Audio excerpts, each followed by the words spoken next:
So to conclude the video of making how to make hubs for your RC truck wheels or a car, it's just a very simple thing to make. And I showed you how to burn the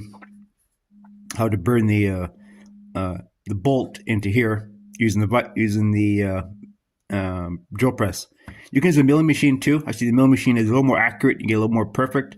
The drill press works good. So anyways, here's the hub when you have the hex in here, right? So what you do, you drill it, like I drill this here, right? I always pre-drill them, and that way everything's nice and center. Then what I do to get the holes accurate, I put a bolt through there. Through a hole there, put a bolt in there, bolt it all nice and tight, and then you go put it on your milling machine or your drill press, and you drill the holes. Make sure you have something underneath so it doesn't flex, because it will flex when you're pushing the guy made this little thing here, little jig goes under there, and when you're drilling it, it doesn't flex the hub. Just drill it, and then it's good to go, right? It's a very easy thing to do. Just takes a little bit of common sense and ingenuity. I mean, it's no big deal, right? Anybody can do it. Just use your brain, right? It's kind of common sense, right? So that's how you do it. Very simple.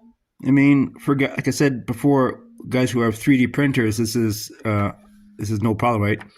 But if you don't have a 3D printer, you do old school way. It's still effective, but to make sure you just do it in steps, right? It's not really rocket science. I mean, anybody can do it. So anyways, thanks for watching my video.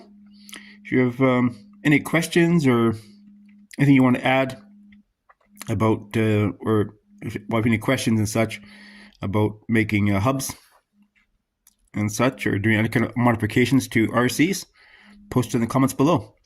This is like building real vehicles. And now we come up with another problem with our truck, but we will talk about that in another video. All right.